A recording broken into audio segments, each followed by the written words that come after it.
سەرم بابەتە میوانێکمان دەبێت دکتۆر عەباس کاظم بەرپرسی بەرنامەی عێراق لە ئەنجومەنی ئەتڵەنتیک بۆ پەیوەندیەکانی ئەمریکا و عێراق. دکتۆر سوپاس بۆ ئامادەبوونی بەڕێستان. ئەم دۆخەی ئێستا کە لە عێراق و لە ڕۆژهەڵاتی ناوەڕاستا ڕوویداوە ئەو درۆنانەی کە بەسەر عێراق ڕۆشنە بوو شەکی ئێرانیانی بەسەر عێراق ڕۆشن بۆ ئیسرائیل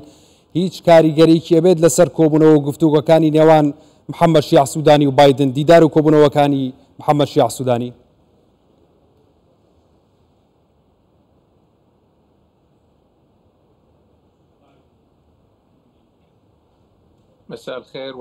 بەڵێ ئێوارەتان باش، زۆر سوپاس بۆ ئێوە کوردستان 24. بەڵێ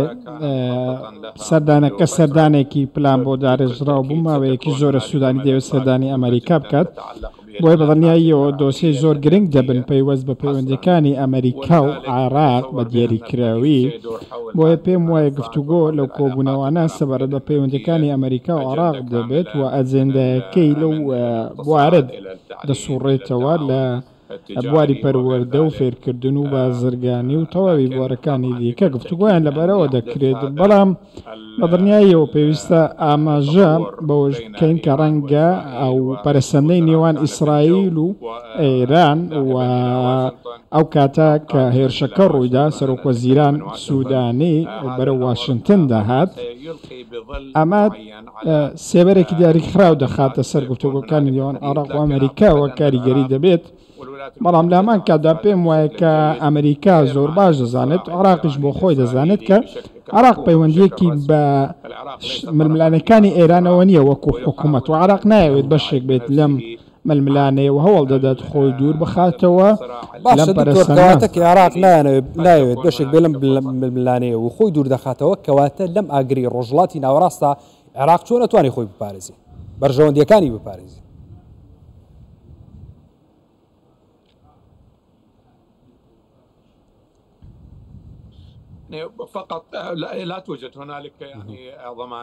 هیچ گرنتی و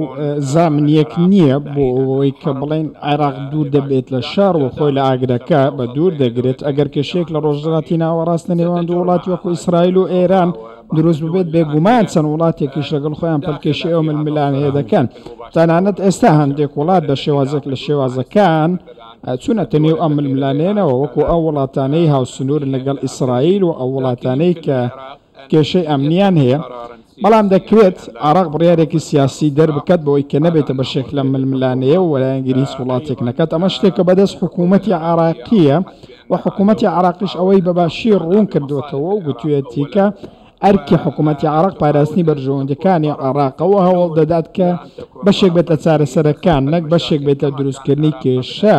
وەکو ئەوەی کە عێراق لە خۆناغی پێش 2003 وابوو ئەو کاتە عێراق سەرچاوی کێشە بوو. بەڵام ئەمڕۆ بە پێچەوانەوە عێراق نێوانگیرە لە نێوان گفتوگۆکان، وڵاتێکە ئاشتی دەوێت یاخود خۆ هەریس نەبێت وڵاتێکە نایەوێت کە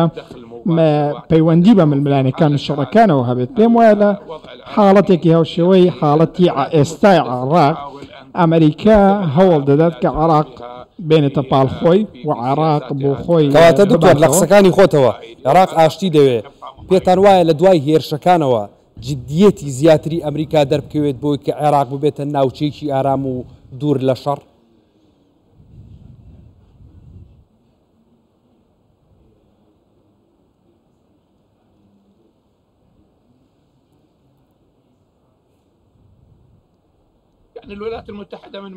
وڵایەتە یەکگرتووەکانی ئەمریکا لە بەرژەوەندی خۆیدایە کە تەواوی ڕۆژهەڵاتی ناوەڕاست بە عێراقیشەوە سەقامگیر بێت. ئەمریکا بەرژەوەندی لە ناوچەکە هەیە لە ڕۆژهەڵاتی ناوەڕاستە مەسەڵ لە وڵاتانی کەندا و لە وڵاتانی شام لە چەندی ناوچەی دیکە. مانە هەمووی بەرژەوەندی ئەمریکان لە دەریای سوور، لە سوەیس، لە گەروی هورمز، لە بابلمەندە. تەواوی ئەم ناوچانە بەرژەوەندی زۆر گرنگی ئەمریکا هەن، یاخود هەر هیچ نەبێت دەتوانەوە بڵێن بەرژەوەندی جیهانی هەن و ئەو بەرژەوەندە جیهانیانە دەڕژێنە بەرژەوەندی ئەمریکا. بۆیە هیچ شەڕێک لە بەرژەوەندی ئەمریکا دا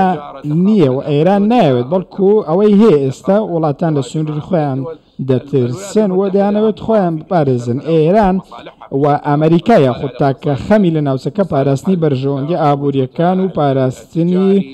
بوونی سەربازی و بازرگانی خۆیەتی لەگەڵ وڵاتە هاوبەشەکانی لەگەڵ ئەو وڵاتانەی کە پەیوەندی هەیە دەوێت سەقامگیر بێت پێم وانی ئەمریکا هەرگیز بێوێت کە ڕۆژهەڵاتی ناوەڕاست ناسەقامگیر بێت و کێشەی تێدا بەڵام لە هەمان کاتدا پێویستە ئامادە بەرچاو بێت ئەمریکا چەند بنەمایەکی نەگۆڕی هەن لەو شتە نەگۆڕانش پەیوەندی ئەمریکا و ئیسرائیل یەکێکە لەوانە ئەمە شتێکە سیاسەکانی ئەمریکا هەمیشە باسی دەکەن و زەختی لێ دەکەنەوە بۆیە پێم وایە وڵایەتە یەکگرتووەکانی ئەمریکا جددیە لەوەی کە هەوڵ بدەت چارەسەرێک بۆ ململانەکانی ڕۆژهەڵاتی ناوەڕاست بدۆزێتەوە ئەم ململانەیانش بەڕاستی هی ئەمڕۆ نین ماوەی دیان ساڵە ئەم ململانەیە لە ئارادان و زۆربیان لە دەوری کێشەی زۆر گەورە دەسوڕێنەوە کە ڕەنگە لە توانەکانی ئەمریکا و ئەنجومەنی ئاسایشش گەورەتر بۆ ئەوەی چارەسەری بکەن لە پاش هێرشەکانەوە تا چەند ئەمریکا هەست بە گرنگی مانەوەی هێزەکانی دەکات لە عێراق تا چەند گرنگە مانەوەی هێزەکانی ئەمریکا لە عێراق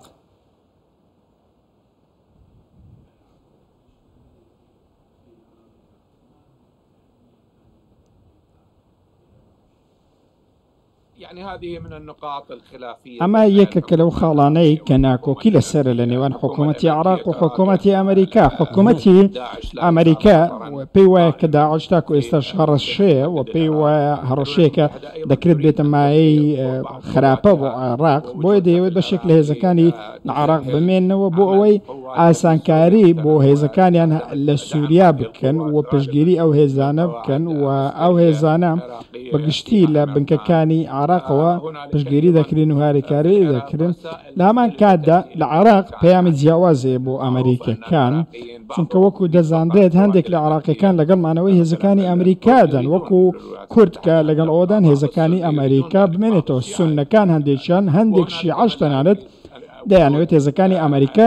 بمێنەوە لایەکی دیکە خەڵکانێکە نایەنەوێت ئەمریکا بمێنێتەوە و دەیانەوێت هێزەکان بچنە دەرەوە پێم وایە ئەم سەردانە بە دیاریکراوی باسی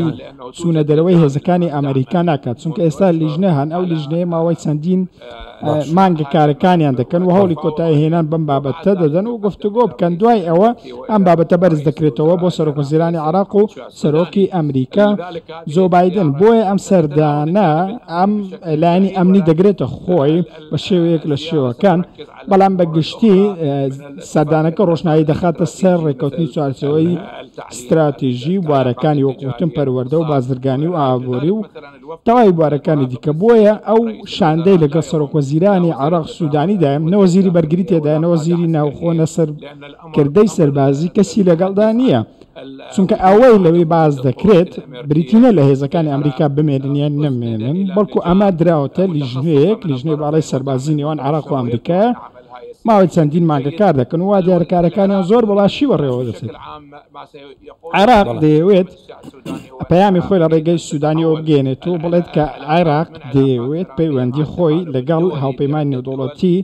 ببێتە ئاستێکی دیکە و بکاتە پەیوەندی هاوبەشی درێژخایەن لە نێوان وڵاتانی ئەمریکا و هاوپەیمانی نێودەوڵەتی و بە گوێرەی پێویستی عێراق بە پەیوەندی بەڕێبەڕێز دکتۆر عەباس کاظم بەرپرسی بەرنامەی عێراق لە ئەنجومەنی ئەتلانتیک سوپاس بۆ ئامادەبوونی بەڕێستان.